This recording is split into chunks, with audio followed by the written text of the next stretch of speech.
Welcome to the Knowledge for Men show. Your life will never be the same. Your level of success will seldom exceed your level of personal development. I want to die empty of regret. I want to die empty of my best work. We don't understand who we are. Instead, we're living out somebody else's narrative. What one man can do, another man can do. If it's been done, it can be done again. Being yourself and being your truest, most authentic self in every moment. If it scares you or makes you a little afraid, do it. Follow your heart and your gut. The first stage, I think, is finding you, like finding out who I am today. Stuff will not work. You will have things that fail. Success is when you're a happy, fulfilled person. How do you define success? It's your life, and you are the creator of the movie script that is your life story. The father of personal development, Jim Rohn, said it best. You are the average of the 5 people you spend your most time with. And so I've created a mastermind community called the Lion's Den around this idea that if you are surrounded by high-performing people and you have consistent education and training, then you will succeed in life and as a man. Check out kfmlion.com to learn how the Lion's Den can take your life, relationships, and business to the next level. Again, that's kfmlion.com. All right, guys, welcome to the show. I am here with Grant Cardone, New York Times bestselling author of The 10X Rule, Sell or Be Sold. And if you're not first, you're last. He's an international sales trainer. And this is Grant's second time on the show. So we're going to have just do a topic-based episode here for you guys and just dive right in. So you're making some gruntly... Dude, how manly do I sound? You sound very manly. You sound like you're... Number one, knowledge for men. Sound like a man. Act like a man. Be a man. That's what they say, man. That's what they say. So this episode, we're not going to just go into the traditional format of what I normally do, but I wanted to make this just stupid simple. But for a lot of people, it's not that simple. But why don't people take action when they have all the resources to do something? Because, basically people have been told, and this is not being acknowledged by anyone, our schools, our churches, our politicians. You have been told so many times not to take action. Like, you have to get that handled, folks. You got brakes that are in life. It'd be like getting in your car and you have the emergency brake on. You pulled the car into the valet at the Fontainebleau in Miami. And when you got back in the car, they set the emergency brake. By the way, I never use the emergency brake in my car, even in San Francisco. They set the emergency brake and you didn't realize it, and you're driving down the street. Your entire life has been spent with your parents, teachers, friends, brothers, uncles, aunts, with your emergency brake on, and you're trying to run your vehicle, your car, your idea, your business with this emergency brake on, which is be careful, slow down, fly under the radar, don't take action, don't talk to strangers, all these, who knows how many messages that say don't accelerate, don't be brilliant, don't be a genius, don't just take action. And then you see the guy that procrastinates because he says, I'm a perfectionist. No, you're not, dude. You don't do anything. You're not a perfectionist. That's a nice, pretty, polished word for I am not producing. Same thing for writer's block. The guy's like, I got writer's block. No, you ain't. You ain't writing. Just write. So how do you develop the habit of being able to consistently take action, produce, get results, and follow through? Well, all I can tell you is what I do. And all the advice I can give you is the only things that have worked for me. I don't know much beyond what I've done in my own life, okay? I rode the brake the first 35 years of my life. Literally rode the brake, being careful, taking time, trying to get it perfect, all that stuff, right? So I can only talk to you about what I've done. So if I ever sound like I'm lecturing, it's because this is what worked for me. I don't know if it's going to work for you, but I know whatever most people are doing right now is not working for them. So, dude, I just go for it, bro. I just swing. I don't care if I can see or not. I'm just going to start swinging at stuff.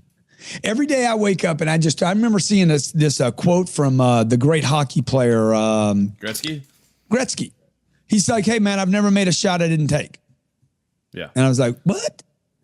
Take the shot, swing the bat, okay? Throw the stick, okay? Ask the girl out. I mean, just go for it and learn how to go for it over and over and over again until you're so emotionless on failure or rejection. All the greats say the same thing. You know, they're like, hey, all these failures weren't failures. They were just attempts that showed me the right way to do something. So, man, look, I don't have any magic sauce here. I'm not the smartest guy in the room ever, but I guarantee I'll swing more than everybody else in the room. I might not win the fight, but I'm going to hit a lot of people. So you're a big sales trainer. What kind of numbers have you done with sales? Let's say you've led a sales organization or your own team that you're leading now. Well, dude, I mean, for 25 years, I've been working with sales organizations around the world. I've worked for everybody from the U.S. Army to Google. I just left Bulgaria, Vienna, Prague, Mexico, Cancun, Mexico, Los Angeles. I mean, I've been all over the world teaching organizations how to sell straight up. I'm not talking about spin selling. I'm not talking about NLP. I'm not talking about trickery or manipulation. Straight up, here's our price. This is our value proposition. You want to do it or not do it. This is the easiest sales methodology in the world, information assisted selling. I have helped companies make billions of dollars. I haven't made millionaires. I've made companies billions of dollars by changing their sales processes, shortening them up, making them completely transparent and honest, and shorter for the customer. We can affect gross profits. We can affect turnover, reduce turnover in a sales force. We can take good salespeople and make them great. We can make average or below average salespeople and make them very good. So, I mean, I've done this in everything from tangible sales, intangibles, insurance, banking, network marketing, sophisticated long cycle sales, $50, $60 million sales cycles to $2 products that are sold over the internet and you never meet anybody. Okay, I'm sold that you're Dude, you got it covered. Goods, dog. I got the goods. Okay, I got the goods. All right. Throw a number out there. Like, how many sales calls would you say you've done in your career? Oh, in my career? Yeah. We know for sure I've done somewhere just shy of 11,000 live presentations. How many phone calls? Yeah, I want the nitty gritty. It'd have to be at least, I don't know, 30 or 40 times that. Yeah. So I've made hundreds of thousands of phone calls. Okay. And of all those phone calls, even you trying to depress me, bro? You wouldn't try to. Yeah, I'm psychologying you, right? NLP. Okay. No. What I'm trying to get to is you have made, it sounds like over 50,000 sales calls. You've done over, it sounded like over 10,000 live presentations. But with these sales calls, how many rejections would you say you've experienced? Oh, most of them, man. Yeah. I probably fail 90% of the time. I mean, if I was in baseball, they wouldn't even renew my contract. They'd send me to the minors. Okay. You know, the beautiful thing in business, man, you could fail 90% of the time and still be a freaking millionaire in business. Yeah. That's what I'm getting to. You don't have to be a 300 hitter in this game. So 80% of the time, just so everybody knows, 80% of the time, I don't get paid anything for what I'm doing. Boom. I'm looking only to be paid 20% of the time. The other 80% of the time, I just want people to know who I am. The first trick to sales is to open up your funnel. You got to get your funnel. If you don't want to be a great salesman and you never want to learn how to close deals and you never want to apply pressure on anyone, then you need to fill your funnel up, your opportunities, your pipeline up so big that it just pukes on you either way. Now, if you'd like to get really good at the game, okay, and then get to those next levels, then you need to keep your pipeline full and learn how to follow up persistently and consistently with all those people. I just closed a deal with a client that I've been working for 17 years. It's going to be a multi-million-dollar contract. I've been working the guy for 17 years. He didn't call me back for 17 years. I called him twice a year. I had him on my calendar. Twice a year, bang him. Herb. Finally got in front of him on something completely unrelated and had a meeting with him. He fired the guy that was going to make the decision. So this is a long sales cycle, very complicated, a lot of other people involved. That guy's been fired that was pushing it down the line. I sent him an email yesterday and basically just said, Herb, you interested in doing this or not? I can help your company. He called me back right away and we sent him a proposal yesterday. It's shy of $1.7 million, but it's certainly going to be a start of a 17-year deal. So how many times you going to fail? A bunch. Yeah, that's what I wanted to lean on is you are wildly successful, failing 80% with all your actions. But you're taking the action. Like that's Yeah, you're taking the action. ABC called me the other day. Was it Dateline? Who is it? Who's Dateline? Is that ABC or CBS? I think it's CBS. Whoever, dude. They're all freaking one of crocs. Them. It's one of them. They just lie anyway. They're all the same. I'm a liar CBN. Okay.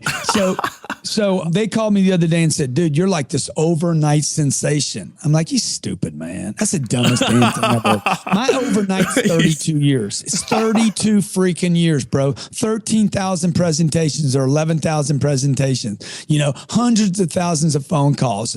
I've been through probably 400 or 500 employees. Okay. I've been through managers, general managers, vice presidents. I've been through 7 different states. I got 4 million miles on me. You guys call this freaking overnight success? No wonder TV won't be around at the end of my lifetime. Talk about some big other, so you just landed this, you just landed this client, 17 years. Anything like that where it failed, where you put in years and years of work and this project, this client, this whole thing failed? I know you don't like to talk about these, but I don't mind talking about it. This is important. When I fail, bro, when I fail is when I quit. It's the only time I fail is when I quit. So you never fail. I know there's things that haven't happened yet. Okay. I'll give you an example. Okay. I've been trying to get a TV show now for about 5 years. I haven't closed the TV show yet, but I know for sure I will get it because you are guaranteed success if you just apply the right energy. You're guaranteed. This is the simple success formula. Okay. Don't just keep pushing forward. With enough action, any goal can be achieved. Any goal. Look, if we can send rockets to outer space, I can get a TV show. And rockets to outer space was like 50 years ago. So yeah, we can definitely as long as I don't quit, dude, as long as I don't quit, right? As long as I don't quit, even death won't stop me because I'm coming back. That's how committed I am. Yeah, I think that's a good topic, actually, is when you look at death. Do you look at death like, we're going to die anyways, so might as well just keep going. Might as well take this big risk. Might as well put myself in the ocean there with the sharks, swim with the sharks. Yeah, bro, my mentors are Walt Disney. Look at that guy, man. Mickey Mouse, man. Mickey Mouse has been making paper for 80 years, bro. Yeah, Mickey Mouse is a hustler. Mickey Mouse is nothing without Walt Disney. And Mickey Mouse wasn't the original freaking idea. It was some other little mouse, and he lost the rights to that mouse, so he came up with a Mickey Mouse. Yeah. See, these are the guys we should be following. These are the real men of the world, right? The ones that made it. They didn't maybe look like John Wayne. Not everybody can look as freaking, masculine as me, right? So I looked at those guys. Look at Steve Jobs, man. Here's the guy that failed most of his career. Nobody ever talks about how unsuccessful Steve Jobs was for the first 28 years of Apple. Apple computer was a miserable failure for the first 28 years. It had less than a 1% market share worldwide. Microsoft, a freaking crummy product, had crushed it for years. It wasn't until the last decade that Steve Jobs must have had some wake-up call that says, wait a minute, why am I so committed to this computer? Let me make this my legacy, leave a ding, as he called it, in the universe that people can't look at a phone and not mention my name. Or listen to music and think about my name, or download an app and not think about Steve Jobs. That's the kind of explosion the guy out there that's making 30 or 40 grand, taking care of two kids and his wife, and you're depressed and you hate your job. I'm going to tell you why it is. Because you don't have a purpose big enough and giant enough to keep you so interested that you're willing to freaking die for it. And these guys don't die. We continue to talk about them long after their deaths. It's a good topic, purpose. How does purpose keep you on point? How does purpose help you keep taking action when there's nothing left inside of you? Dude, it's my fuel. I mean, it's the only thing that gets me to come do this interview. I'm like, why am I doing this interview with Andrew? Because it's the best interview you're doing all day. And you know what Sherry tells me? She's like, because your goal is to meet 7 billion people. And you can't do it without doing Andrew's podcast. I'm like, okay, right. When is it? right now. Okay. Where you want me? In the studio or in my office? And then I walk in here and do the deal. This is my purpose. My purpose is to help as many people as possible. I'm not going to meet 7 billion people. The target's 7 billion. I just want to meet the entrepreneurs, the hustlers, the providers, the responsible ones that say, hey, I'm taking care of my wife and my kids or my husband. I'm taking care of my family. I'm going to take care of my parents. The only people I really want to meet are these people. I want to meet the people that have so much hustle in their heart and so much desire to do something great, they don't have time for criticism or hate.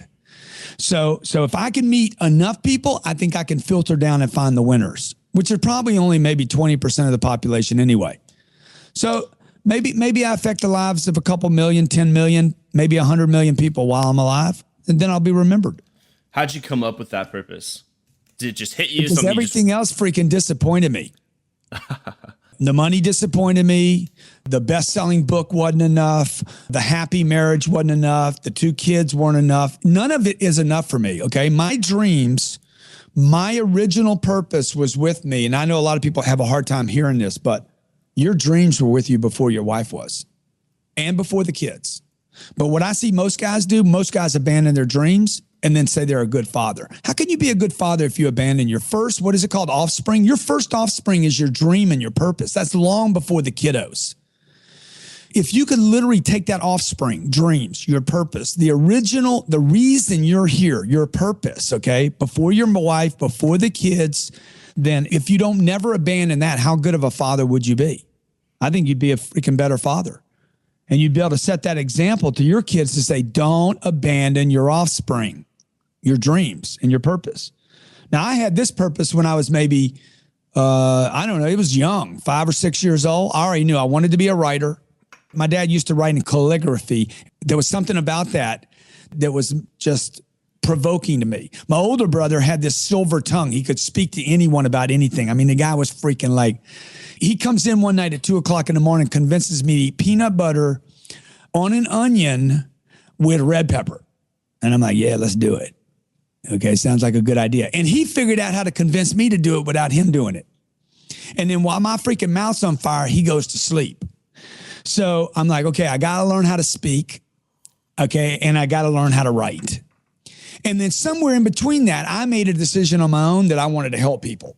And so those are a combination. Everybody has it, man. Just nobody's paying attention to it because you're too busy bitching about I can't pay the bills. Look, if you can't pay the bills, you can't find your purpose. I love being interviewed by you, man, by the way. You're one of the best freaking hosts I've ever had. Why do you say that? Because you lob them up, dude. You lob them up. I'm only 5'8"? But I could do an alley-oop the alley-oop. Is that where the dunk? I dunk? I come in dunking? Yeah. Like I set you up. Good. You set up good. Yeah. Yeah. Thank you. Yeah. You're welcome. So you made a lot of money in your career and you've helped a lot of other people make a lot of money. At what point do you see money just not being relevant? I see a lot of people just stop after the $10 million point. If you don't have anything else besides money motivating you, such as a purpose, does that prevent people from really achieving greatness? Well, I mean, I know people with $10 million and they're not happy. I don't want that deal. I know people probably got hundreds of millions of dollars and they're not happy. I don't want that. I want to be wealthy. I don't want to have a limit on it. You see top NASCAR racers, they win a race and what do? They go run another race. You get to quit once, maybe you get to come back a couple times, but why, if you're doing something you love to do, okay, why would you want to quit the deal? Jay-Z and Beyonce, they're worth $1 billion together. Yeah. They're out freaking doing concerts and tours. Why? They either love their fans, love their job, love the creation, trying to leave a legacy or some combination of all that. I don't know. Maybe they just like the paparazzi. Maybe they like it all. I'm the guy that likes it all. I want it all. I want everything. I want the happy life, the happy wife. I want the freaking money in the bank. I want $1 billion in a freaking happy account and $1 billion in a couple of bank accounts. Yeah, I like that. I asked my 6-year-old the other day, I said, which company do you want to run? You know what she says at 6 years old? Which one's got the most money? Seems like the right answer to me. I mean, I don't know. Some people think, you're ruining your kids. You're spoiling them. Look, my kid's not going to get anything. Okay. My kids don't get anything now. They want a piece of gum, 25. Give me 25 freaking push-ups. Okay. You want a piece of gum, one piece of gum, run around my balcony 10 times. Okay. That's almost a mile. You want a piece of gum, dude? Work for it. Go clean the kitchen up. Okay. They work for everything. So I'm not spoiling anybody. You can only spoil people if you give them stuff they didn't earn. What have you seen happens to those people when they're spoiled with their ethic? Well, they end up giving it all to somebody that's not. I mean, spoiled kids don't keep anything. You know, the Waltons, you know, if you take the 6 Waltons, they're the probably top 15 richest people in the world. Yeah. The whole family's on the list. Yeah, exactly. Those kids actually, you know, they're not spoiled. They did something to protect that money, okay, and conserve it and be the ownership. What's the big word? When you're ownership of something. No. You're a custodian. The custodian of that. The what? No, not the trustee, but I got a bunch of people giving me advice around here, don't know what they're talking about. So, you know, they basically were responsible, disciplined with the protectors of the, anyway, I can't think of the word. So look, I don't know what those people do with it, dude. I'm not spoiled. I was given nothing any more than what any of us have been given, which is our blessings and our gifts and some ambition. And then some people say, hey man, a few people say, hey, I'm going to turn this into something spectacular. Somebody told me the other day, you're blessed. I said, yeah, I am. And so are you. The difference is I'm proving it. I'm proving that I'm blessed. And you're talking about being blessed. I mean, frankly, I'm sick of people walking around. You're so blessed. Dude, I'm freaking proving that I'm blessed, okay? This is my payback to whatever God you believe in. I got the blessings. Now prove it. Everybody's got them. Now you got to go into the marketplace and throw down. I believe I can tell somebody's faith. How much faith you have, to me, is how much action do you take? Because how much action you take tells me more about your faith than what you say about your faith. Yeah. What do you do when you're feeling... All right, so when I think of the word action, massive action, I think of Grant Cardone. That's just what comes to mind. It's great. Oh, dude, that is awesome, man. If my name becomes synonymous with massive action, I will have fulfilled part of my purpose. But you didn't let me finish. No, go ahead. I'm sorry, but I'm just saying. I'm just. I was going to say followed with, very close with Tony Robbins. Oh, okay. Because I mean, I've been to his shows and he just keeps saying massive action, but I get that from you too, and so yeah. But then why does he do the whole balance thing after that? What do you mean balance thing? Like life balance? Yeah. You walk on fire too. I mean, he's got a good thing going on over there, but oh, dude, the guy's a freaking brilliant marketer. Brilliant. Okay, I mean, brilliant marketer. Yeah. So I was gonna say, with all this action, do you ever just feel shit? I'm getting burnt out. Like how do you balance? Yeah, exactly. How do you balance? I don't. I think they're conflicting messages, and that's my point. You cannot do what I'm doing and then all of a sudden say, okay, I'm going to balance things. Okay. I'm not interested in, because that becomes another activity. To me, the balance thing becomes another activity now. You guys need to quit trying to balancing something. For me to balance this requires effort and energy. I'm trying to balance this phone right now, right? It becomes another thing that, I got to find time for this or that. No, you don't. You need to have a freaking 10X life. Okay, you need to have an explosion in every area of your life. You guys are lying to yourselves to say, I'm so tired. Jay-Z talks about this ain't hard work. Okay, what is it? This ain't hard work. This is easy work.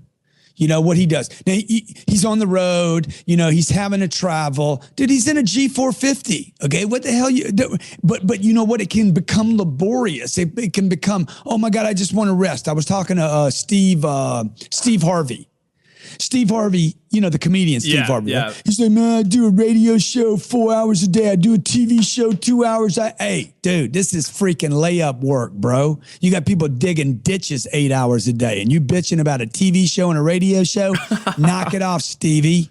I love you, G. I love you, man. You keep it real. He's been on the show. Yeah. So you know what I'm saying? I'm like, you guys need to confront your shit, okay? What the hell are you talking about? A lady told me the other day, I'm concerned you're going to burn out. I ain't a candle. You can't buy me a Bed Bath & Beyond. Grant, what about your health? If you have bad health, your work is your legacy. My health is I'm in great health, man. What you talking about my health? Since I'm in since great when? health, bro. Since, I'm 57 years since old, the man. last- Every freak, my blood pressure's perfect. My blood count's perfect. My lungs are perfect. Everything's perfect. I went to the hospital maybe 2 months ago. I had this thing happen to my heart. I thought I was having a heart attack because I had the ring around my heart got some kind of flu in it. And what it does, it puts pressure on the heart. And 10:30 at night, I'm like, whoa, what the shit? Whoa, bang. Shit, my heart is about to 10x my shit.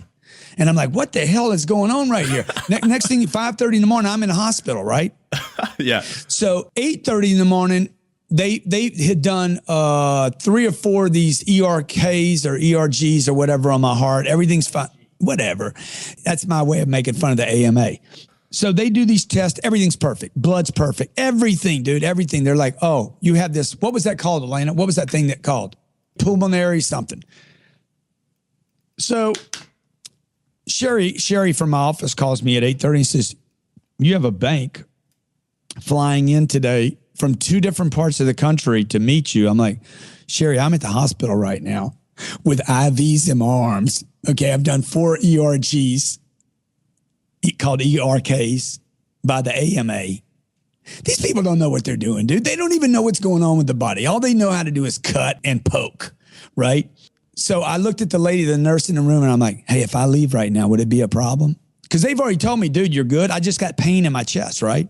And she's like, no, that would be a bad idea. I said, okay, well, I got a bank coming in on a $59 million loan.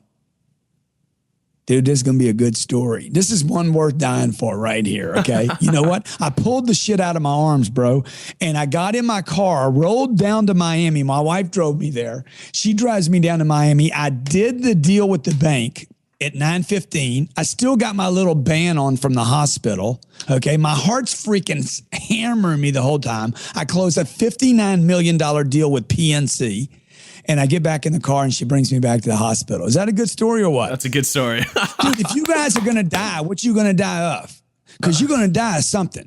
Okay? Right. Everybody dies of a heart attack. Everybody is going to die of a heart attack. Your heart is going to stop when you die. That is the definition of a heart attack. But most people are dying before they even live, man. You guys are so worried about your health, you're not even living. I know people dead at 20. What does that look like? It looks like about 60 years of no life. What is someone who is dead? I talked to a 19-year-old kid today, right? Yeah. 19, just before this call, 19 years old, dude. The guy called, he's already dead. He's a dead man. He's already dead at 19. Hey, Mr. Grant, how you doing? I just heard about you on Periscope. I'm like, dude, what's wrong with you, man? You smoking weed, man? Are you already smoking weed? Are you on prescription drug? No. What's wrong with you, bro? Wake the freak up, Jack. Okay, get excited, man. Come on, bro. Go meet some people you don't know. Go meet some strangers. Go extrovert into the environment, right? Go see something, look at something, touch something, take a risk. Get a life. And a life is not doing the same thing over and over and over again. Okay. If a guy's a mountain biker and that's what he does all the time, he just mountain bikes. Man, go do something new. Go to a new city. I remember watching my brother. My brother moved from Houston, Texas, Corpus Christi, Texas to London. Man, his life, boom, it opened up when he moved there. Why? Because he moved to another place. He took a risk. Live life, man. Be alive. I think that's what a lot of people enjoy this show is because every twice a week they're getting a boost of guys like yourself who come on and they're alive and they're experiencing adventure and challenges and failures. And that's just an amazing voice you have there. You could be a voice trailer, movie trailer kind of guy. I do this for my wife all the time. How'd you like that? You want some more? This is getting creepy now. No, but this is the part, okay? You know, I know so many people that they're having to be professional. You know these guys? They have to be professional. Right. I'm like, dude, you're not even living, man. I want freedom. Okay, I'm not interested in the breakthrough. I want freedom. I'm not interested in the moment of I want freedom every day. I want to be who I am, dress the way I want to dress, come and go as I please. You know, take care of my family. I don't want to have any regrets, if possible, if that's even possible. I don't even know if it is. I want freedom. Okay. For me to have freedom, I need to know who I am. I need to know what I stand for. I need to know that I'm delivering every day. I need to know that I'm taking care of my family. I got to have some money, got to have some bank, got to have a purpose. Yeah. And then I can get away with this. I can get away with the crazy shit. Yeah. I don't want to be the guy on Wall Street, dude, that's got to watch what he says. Okay. I don't want to be the guy that, makes it and then he's got to pull the curtain over him because he doesn't want anybody to know who he is because he's worried about the lawsuit. Yeah. Yeah, absolutely. Freedom to be yourself. Yeah, man. That's what I'm talking about. You got to create that for yourself. You've got to go and live and, like you're saying, experience life. Yeah. And you got to experience it in business, not just on the weekends. This isn't I used to do this thing called this weekend warrior thing, dude, but it was just the weekend. And that's the problem with all these weekends. You go off to the weekend trust walk and you do it at the Four Seasons and you go back Monday and Tuesday, but you don't even trust yourself. What is weekend warrior? Are you saying like you go out and live life only twice a week? Yeah. No, these guys would go out in the woods and basically have a moment. But dude, it's a moment. This isn't the law of attraction, okay? The law of attraction says if you stand in the mirror and talk to yourself, I'm rich, you're going to get rich. No, you ain't. You ain't going to get rich talking to yourself. You're going to get freaking institutionalized. So you're going to get rich by taking action. You're going to have a rich life because you take action, not because you talk to yourself. Okay, you're going to have a rich life because you take chances. You're going to have a rich life based on what you started with by swinging the bat. Yeah, I love it. And you talked about a TV show, Grant. Last time we talked, you were in Miami. Is that right? Everywhere, bro. I'm everywhere. Yeah. You sound like Batman right now. You should get ready for that. What do you think of the new HBO show Ballers? It's in Miami. I'm looking forward to watching it. Yeah, why aren't you in that? There's this guy in there that is supposed to be you. Like he's playing. Oh, is that right? He's playing your role, and dude, that's awesome, dude. Well, actually, I mean, there's a confidentiality agreement I signed about Ballers, so I can't go into it, but I can tell you that I did sign a CA on Ballers. That's all I can tell you. Okay. And The Rock is a great dude. The Rock is awesome. There's this other guy in there that you don't even know how awesome. Have you spent time with him? No. I know he's awesome. I've been following him since he was doing the SmackDown. Yeah. Okay. You want to talk to him right now? Yeah, let's get him on. I can't do that on your show, dude. Man, I thought you said this was the best show. Like this is. Dude. It is the best show, bro. It is. Look, you bring a real show, a real message, a real positive message to a lot of people, and I really appreciate you for doing that. And you do an awesome job, bro. Yeah. When are we going to do this again? Yeah, we're gonna reschedule, man. We're just gonna have to make this twice a year, 3 times a year thing. Audience is huge. Beautiful. I can't wait to do it again. This is good. Just real quick, one last thing. My friend messaged me. I told him that I was having you on the show, and he said, "Hey, I think Grant Cardone just closed a $100 million real estate deal." It was $126 million. Okay, so that's real. And then I followed it up with 52 right after that. All right, so enough said there. We'll just leave it at that because you've shared with us how you've built up to that, the way that you live your life and the things that you've created for yourself. So this has been really good. And Grant, thank you so much for your time, giving me these life lessons, your stories. It's been really good. You're the man. Thank you for listening to the Knowledge for Men podcast. Hundreds of interviews and 1 million downloads later, we're continuing to build an international movement, and we've just started. So if you enjoyed this episode, go ahead and leave a review in iTunes. It really helps to grow the podcast.